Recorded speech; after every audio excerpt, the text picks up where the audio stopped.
Mami. ¡Mi bebé! Oh, te extrañé mucho. ¿Y qué tal las clases? Bien, muy bien. Ale está aprendiendo a dibujar mucho mejor. Sí, abuelita, estoy haciendo un dibujo muy bonito y muy especial para ti. Mario pensó que visitar a su mamá era seguro. Su mamá ahora sabe que no lo fue. El COVID no mata solo. No seamos cómplices. Ingresa a www.noseamoscómplices.pe. Gobierno del Perú. El Perú primero.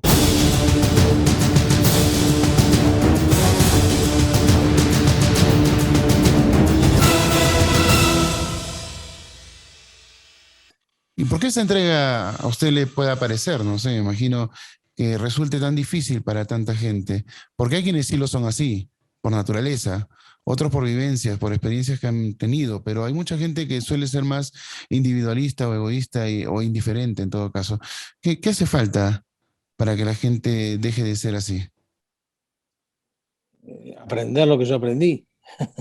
Hay que mirarse, hay que sentir lo que uno puede ayudar y lo que uno puede.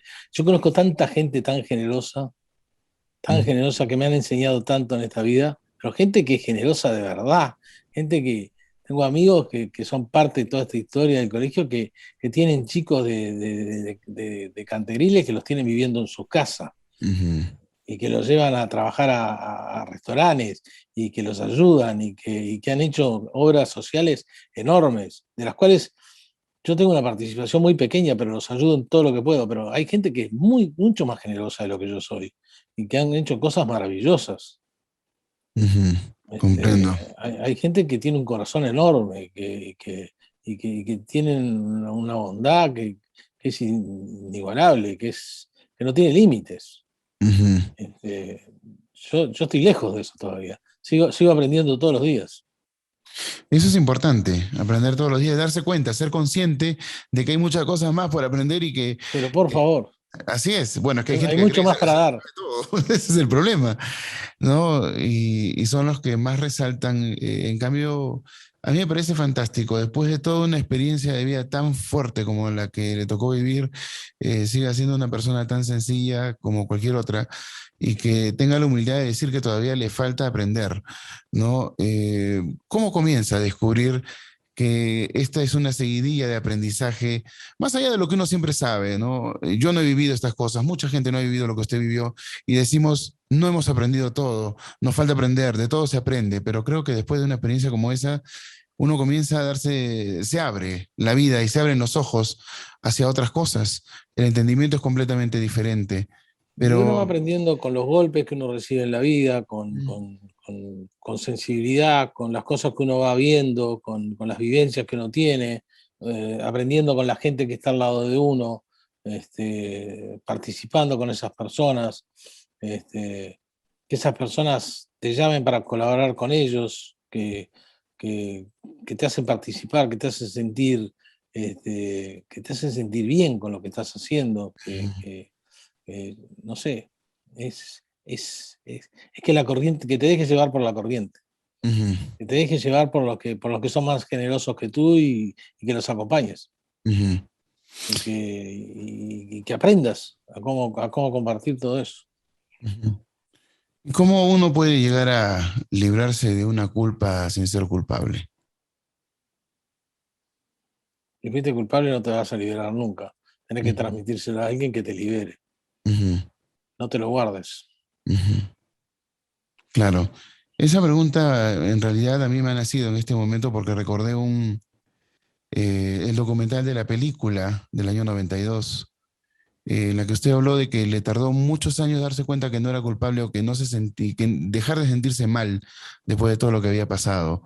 Y que de pronto pasó un día en que ya no se sintió así. En Eh, realidad, en realidad no ¿Cómo fue es, ese no es proceso? culpabilidad, en realidad es cuando recién volvimos Ujú, y veíamos a los padres de la gente que había muerto y nosotros no, uno se sentía un poco la palabra no es culpable, uno se sentía un poco como egoísta, como que, ¿por qué a mí sí y a ellos no? Entonces, y uno los veía llorando a todos esos padres por sus hijos y uno estaba bien y se había salvado y era como un remordimiento, como que había cierta injusticia en lo que había pasado, ¿no? claro. Entonces, era un poco como de vergüenza, era rara la sensación. Era Ujú. rara la sensación. Era cargar una responsabilidad Exactamente, que uno exactamente. no conocía, ¿no? Es una especie de, sí, yo comprendo exactamente lo que está diciendo, pero ¿cómo zafarse de eso, ¿no? Porque le tardó Era, algunos años. era como una deuda, una deuda que había que pagarla. ¿Tá? Claro. Y bueno, y yo demoré 30 años en pagar esa deuda, porque cuando me sentí liberado de todo eso y empecé a hablar de lo que me había pasado y empecé a contarle a la gente y tenía una retribución de toda esa gente, me sentí liberado de todo eso, porque realmente ahí fue cuando entendí que, que lo que habíamos hecho era algo impensable y que le hacíamos mucho bien a mucha gente contando lo que nos había pasado. Y le Ujú. cambiábamos la vida a mucha gente. Yo he Claro. dado conferencias en varias partes del mundo, muchas, no demasiadas, hay gente que ha dado muchas más, pero es reconfortante todo lo que te dicen después que terminas de darlo. ¿No? Es reconfortante lo que te aplauden, es reconfortante lo que te agradecen. Es como que te llena, no el ego, porque yo no tengo ego por lo que me pasó, lo que tengo es agradecimiento por lo que puedo hacer sentir a la gente y lo que puedo mejorar la vida de una persona. Hay personas que te agradecen. Ujú. Bueno, por eso la pregunta fue cómo liberarse de la culpa sin ser culpable, porque en realidad, cómo Así. encontrarles culpa a ustedes, ¿no? Después de todo eso, en realidad fue una historia de supervivencia. eh, pero ¿cuáles fueron las palabras que les dijo el padre Rojas allá en San Fernando para que quedaran grabadas y de esa manera poco a poco fuera procesándose todo esto? Yo no recuerdo las palabras exactas, tú me las vas a decir mejor que yo porque te acordás perfecto de cuáles fueron, pero sé que lo que nos dijo que no nos sintiéramos culpables de nada de lo que había sucedido. Ujú, Y hasta el Papa nos mandó una mensaje como de que no tuviéramos culpa de lo que había sucedido. De lo que ujú, habíamos hecho, no nos dijo que estaba bien, pero de alguna manera nos perdonó por lo que habíamos hecho y nos dijo que no sufriéramos por todo lo que habíamos sufrido y lo que habíamos pasado. Eso fue en definitiva lo que nos dijeron. ujú. Bueno, yo quería tocar un poco este tema, no solamente porque me nació en el momento, sino básicamente también quería enfocar un poco este asunto porque hay mucha gente que lleva cargas que no debería de llevar. Hay gente que lleva frustraciones y dolores a lo largo del tiempo y después termina eso transformándose en ira o en una depresión muy fuerte, ¿no? ¿Qué mensaje podemos darle a las personas que están cargando cosas y que de repente no tienen a nadie cercano o no se sienten seguros para poder contar realmente lo que tienen? Tiene que liberarse. La única manera de sacar todo eso para afuera es liberarse y contárselo a alguien. Ujú. Pero No, no usted, sé, sí, continúe, no hay problema. yo creo que lo más importante es eso. Si alguien tiene algo guardado que le pesa mucho y que lo hace sentirse culpable de algo, esa culpabilidad tiene que transportársela a alguien, tiene que compartirla con alguien, porque es la única manera de que alguien le pueda ayudar a liberarse de eso. No hay otra manera. Ujú. Ustedes no llevaron una terapia, no llevaron un tratamiento. Nunca. Yo sé que no lo hicieron.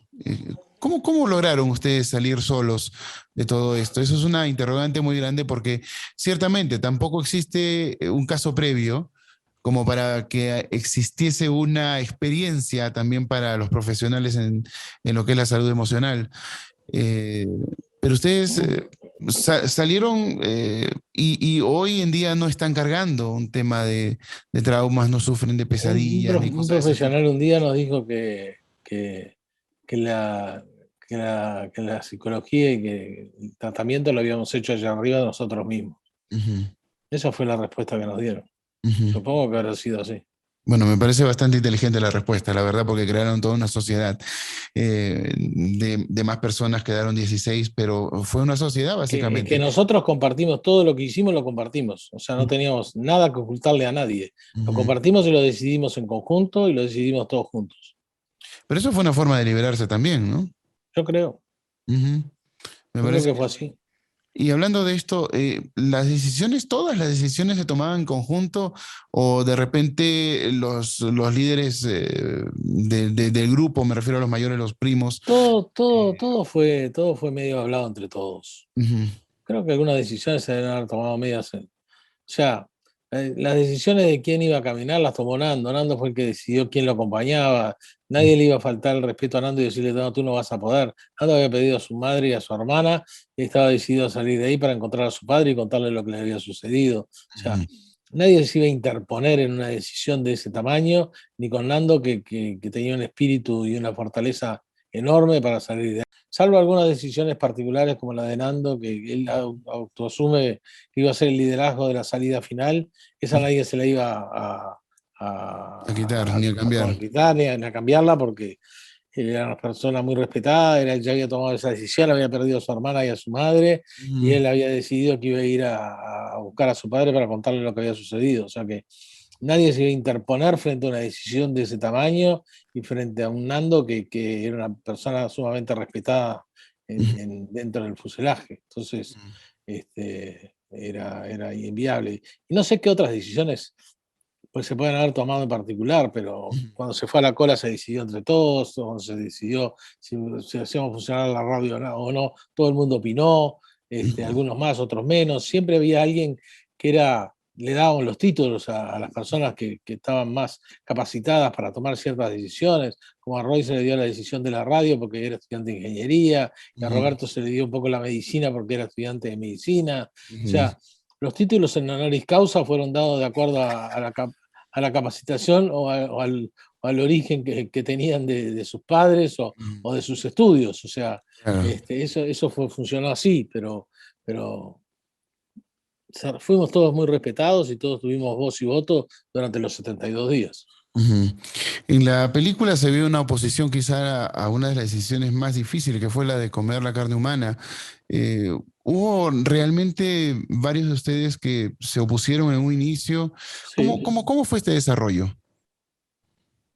Eso fue un cónclave que se hizo, una reunión que se hizo en la cual fue difícil, hubo oposición y estudios de todo lo que nos podía suceder por tomar una decisión de ese calibre, desde el punto de vista religioso, desde el punto de vista humano, desde el punto de vista legal.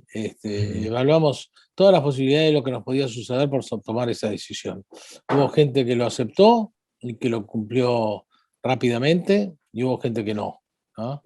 Yo me enteré el otro día que fui uno de los primeros en comer. No sé quién me lo contó. Yo no tuve problema nunca. Pero bueno, hubo gente que sí, hasta el final. Eso va en la idiosincrasia de cada uno y en cómo cada uno tenga la capacidad para absorber un tabú como era ese. Claro. Yo no tuve ningún problema para superarlo, cero. O sea, lo volvería a hacer sin problema. Claro, me imagino, bueno, es un tema de supervivencia, ¿no? Y después de que uno ya tuvo la experiencia, obviamente le pasa a uno de nuevo y ya sabe qué tiene que hacer, básicamente. Por eso, bueno, yo la verdad, desde pequeño cuando me hablaban del libro, porque yo siempre tuve atracción a este caso que les ocurrió a ustedes, me decían los antropófagos. Cuando leí el libro, lo que menos me importó fue el tema del consumo de carne humana, sino básicamente el desarrollo de la vivencia de ustedes. No matamos a nadie para comer, ¿eh? Exacto. No hicimos antropófagos. Así es. Fue necrofagia. Si claro. Tiene un nombre, es necrofagia lo que hicimos. No, antropofagia no hicimos. Pues no matamos a nadie. Claro. Bueno, en todo caso no sería canibalismo, que es más fuerte que también... Más fuerte todavía. Así es. Como sea, a mí la verdad lo que me interesó más fue el desarrollo de los días que les tocó pasar a ustedes hasta salir y ser libres como lo entendemos nosotros aquí abajo, porque me imagino que dentro del tiempo en que pasaron ustedes allá también deben de haber sentido algo distinto al sentimiento de la libertad que nosotros conocemos. Sin duda.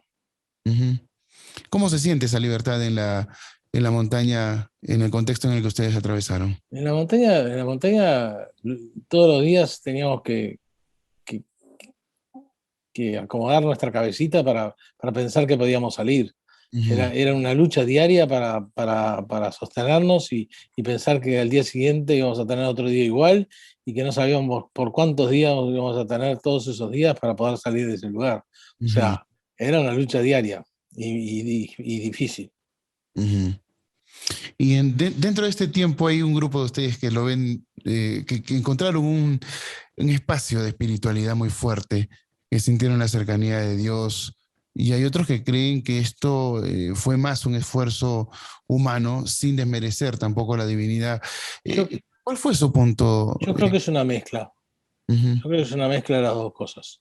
Yo creo que nosotros hicimos un gran esfuerzo y que Dios hizo el resto. Pero ujú, también en algún momento nos sentimos muy abandonados, porque cuando lo de la avalancha es inentendible cómo después de haber pasado lo que habíamos pasado, de haber sufrido el accidente, de haber tenido que resolver todo lo que habíamos resuelto de la comida, de haber puesto la casa en orden, sufrir una avalancha como la que sufrimos y que mató a 8 personas más, es inentendible cuál era el castigo que nos estaban dando, qué era lo que habíamos hecho mal para sufrir un doble castigo como estábamos recibiendo. Un ujú, momento muy duro y muy difícil de superar, ujú, pero también fue algo que nos hizo sentir más fuertes y pensar con más energía que de ahí vamos a salir de cualquier forma. Pero bueno, fue todo muy antagónico en esta historia. ujú. La frase Dios sabe lo que hace, siempre hay un porqué, la mencionaron seguramente en la montaña. Como siempre, que nos pasa algo, decimos esto. En retrospectiva, a ese tiempo, a este tiempo, ¿usted qué cosa cree que fue lo que hizo Dios sabiendo que tenía que hacer para ustedes? Yo siempre digo que nosotros hicimos todo lo que podíamos hacer y que Él hizo el resto. Ujú, Creo que alguien puso una manito ahí para ayudarnos y para que pasaran las cosas como pasaron. Y creo que ese fue Él. Pero fue durísimo igual. ujú, Fue muy duro. ujú. Bueno, yo puedo preguntarle a usted 100 cosas, igual a los demás compañeros suyos, pero creo que se resume mucho lo que usted ha dicho. Fue muy duro. En realidad, no hay manera en que ustedes puedan decir algo que nosotros lo sintamos exactamente igual, pero No, sí. es inimaginable lo que pasamos. Ujú, Yo puedo hablar toda una noche y ustedes no van a llegar nunca a lo que pasamos y a lo que sentimos y a lo que sufrimos. Es ujú, inimaginable, es ujú, irrepetible, es impensable. ujú. Es imposible transmitir ni un minuto de los que vivimos ahí arriba. Imposible, Sí, pues hay cosas que se tienen que vivir para saber cómo son, exactamente. No hay, completamente. no hay película que pueda transmitir lo que nosotros vivimos. Ni la que va a salir el próximo año por los No, no creo. 50. No, bueno. Vamos a ver, puede ser que me lleve una sorpresa, pero no lo creo.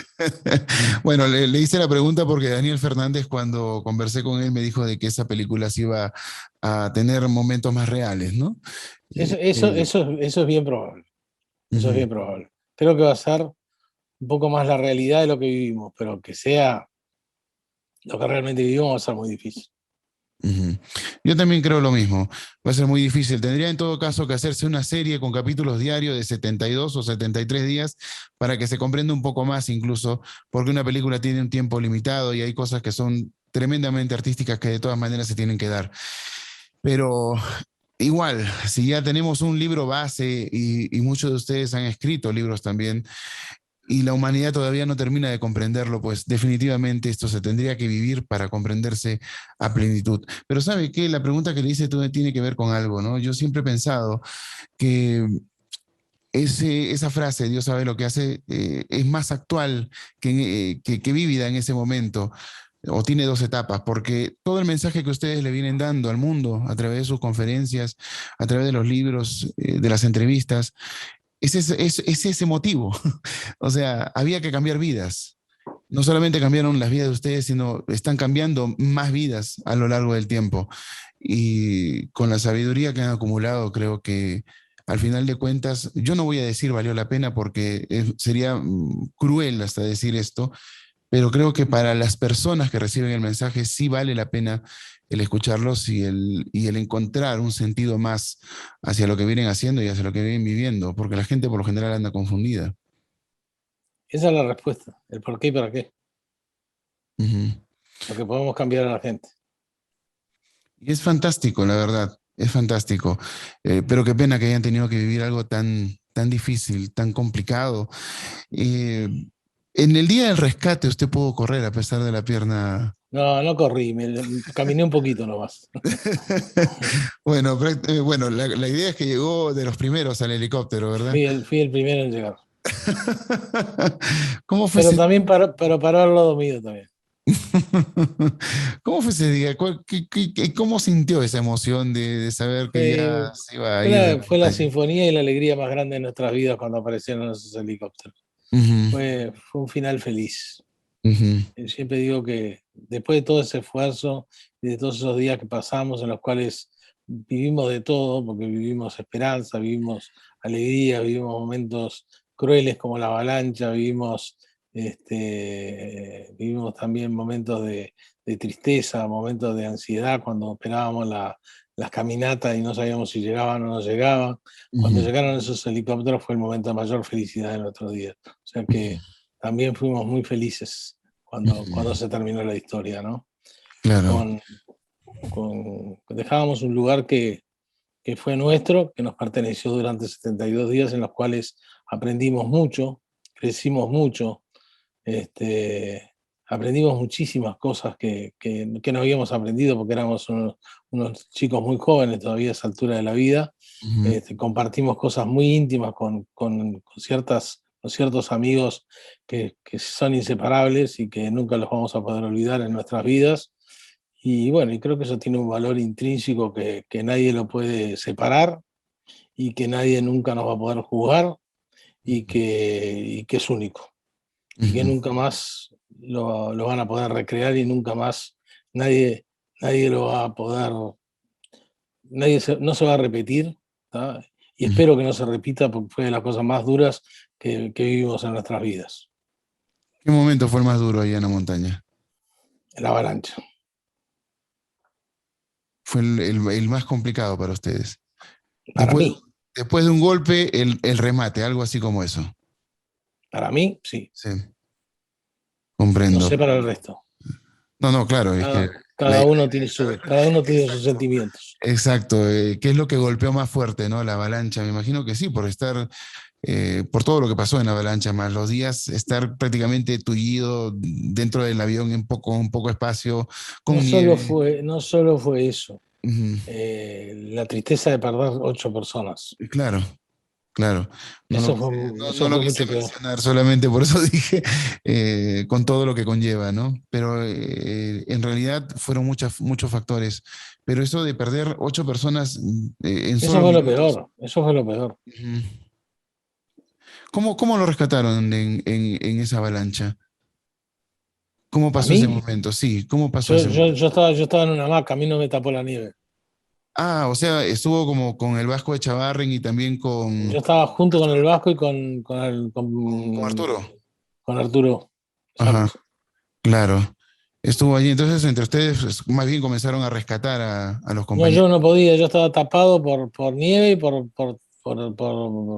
todas las tapas que tapaban el avión en el fondo y con la pierna quebrada. Así que imagínate que no podía hacer nada. Claro. Entonces, Fue Roy el que empezó a rescatar gente. ya. Roy fue el que comenzó. ¿Ayudaron el Vasco, Arturo también o ellos también No, solamente? ellos estaban totalmente inhabilitados, peor que yo estaba. Ujú, Ellos no podían moverse. Yo estaba ahí de casualidad, yo dormía ahí muy poquitas noches. ya, comprendo. Bueno, debe de haber sido difícil pasar todas las noches posteriores también con el temor a que otra Pero avalancha. después bajé de ahí, no me quedé ahí. Ujú. Tremendo. Es una situación muy difícil, la verdad, ¿no? Sí. Eh, ¿Cómo comparar esa cordillera con las otras que uno vive ya en la ciudad? No, cada cordillera es una cordillera que uno tiene que pasar. Pero esta fue la peor, sin duda. Ajá. Esta es la peor. Eso da más fuerza, me imagino, ante otro tipo de situaciones. Sí, sí, pero hay que superarlas también. Ujú. Debe ser muy complejo, la verdad. Debe ser bastante difícil. ¿Cuánto tiempo se tardó usted en olvidar el modo de vida que llevaron en la cordillera, No, adaptarse nuevamente a la no sociedad? lo recuerdo, pero fue bastante tiempo. Pero no fue fácil adaptarse. Ujú, Nos llevó un tiempo. No me acuerdo cuánto, pero nos llevó un tiempo. ujú. ¿Qué fue más difícil? Al principio extrañábamos a los amigos, extrañábamos el ruido, extrañábamos los ruidos que tenían en las casas, extrañábamos todo. Ujú, Después nos fuimos acostumbrando, pero al principio extrañábamos todo. Comprendo. Son golpes emocionales muy fuertes. ¿Qué tan duro fue la conferencia de prensa? Fue No muy... estuve, Ah, no estuvo en la no, conferencia. no estuve, yo me vine antes, Ujú. pero Bueno, la mira, vi, así que la sufrí igual. Este, la vi. se esperaba pues el escarnio de la prensa, ¿no? Y la prensa sensacionalista que nunca falta. Pero la Eh, conferencia fue muy respetada. ujú, En la conferencia no hubo ningún sensacionalismo de nada. ujú. Bueno, en buena hora su compañero Pancho Delgado abordó el tema de manera frontal, ¿no? Antes de que la De prensa también. de una manera maravillosa. Sí, pues en realidad que sí.